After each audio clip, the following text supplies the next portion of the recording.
Ethan was 16 years old and lived with his mother, Maria, in a small rented house on the edge of town.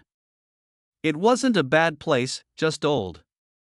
The paint on the walls was fading, the heater made strange noises, and the kitchen sink leaked no matter how many times Maria tried to fix it.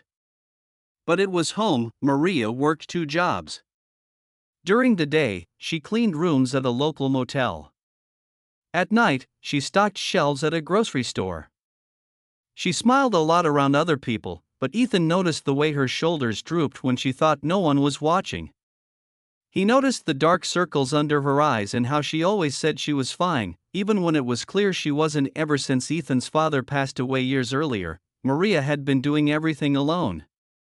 Bills, groceries, school forms, broken appliances, and endless responsibilities all rested on her. She never complained out loud. She believed that being strong meant staying silent. One morning, Ethan woke up early and heard coughing from the kitchen. He walked out and saw his mother sitting at the small table, holding a cup of cheap coffee, staring at nothing. Her hands were shaking slightly. She looked tired in a way that sleep alone couldn't fix. "Mom, you okay?" Ethan asked. Maria quickly straightened up and forced a smile. "Of course. Just thinking about work." But Ethan knew better. At school that day, he couldn't focus. While teachers talked about homework and exams, his mind stayed on his mother sitting alone at that table. He thought about how she always made sure he had food before she ate. How she wore the same old shoes so he could have new ones. How she told him not to worry, even when she was clearly carrying the weight of the world. That afternoon, Ethan made a quiet decision. After school, instead of going straight home, he went to the grocery store where his mom worked nights. He asked the manager if there were any weekend shifts available. The manager looked surprised. "You're young," he said. "Why do you want to work?" Ethan didn't give a long explanation. He just said, "I want to help my mom." The manager nodded slowly and offered him a part-time position helping with carts and stocking shelves. It wasn't much money, but to Ethan, it felt like hope. Ethan didn't tell his mother right away. He wanted to surprise her. For the next few weeks, he balanced school, homework, and work. He was tired, but every time he felt like quitting, he thought of his mom's tired eyes and kept going. One evening, Maria came home late and found Ethan in the kitchen cooking dinner. The smell of simple pasta filled the room. "What's all this?" she asked. Confused, Ethan smiled.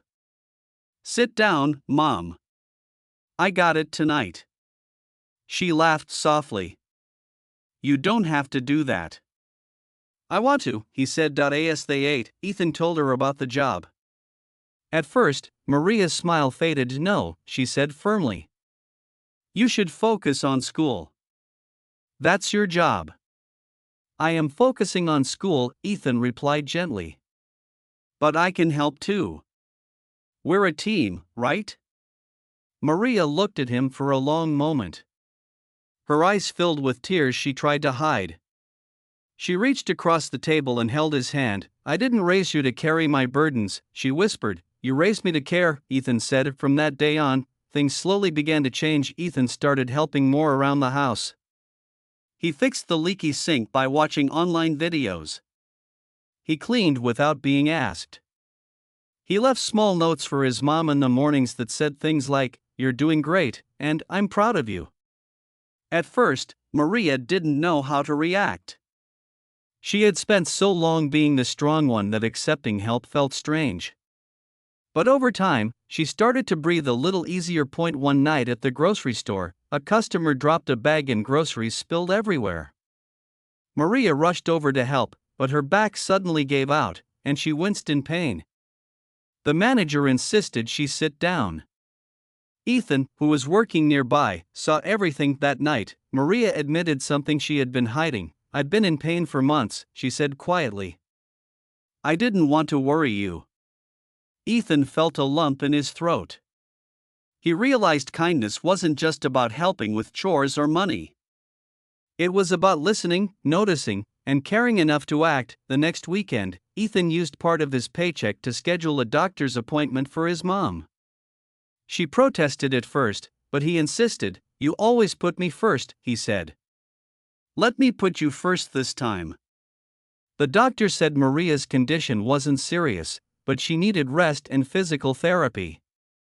Rest was something Maria rarely allowed herself. So Ethan stepped up even more. He woke up earlier to make breakfast.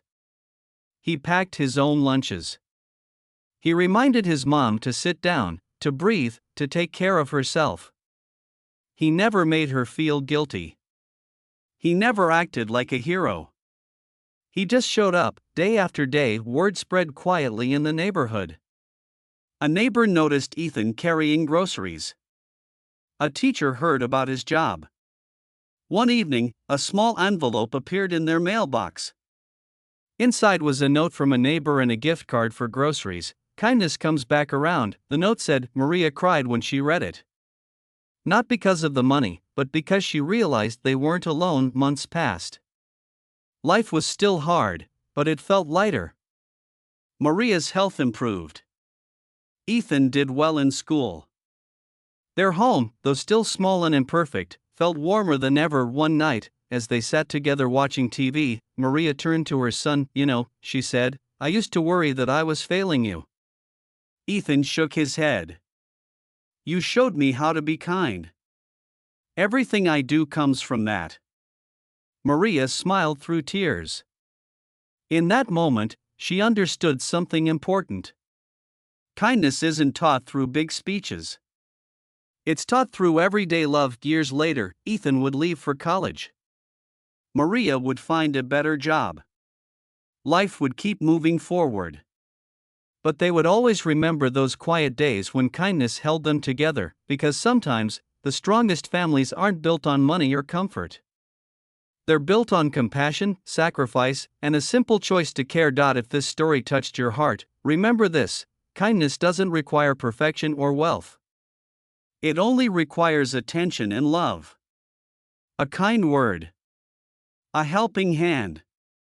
A moment of understanding. And when you choose kindness, especially for the people closest to you, you don't just change their life. You change your own. So go out today and look around. Someone near you might be tired, silent, and carrying more than they show.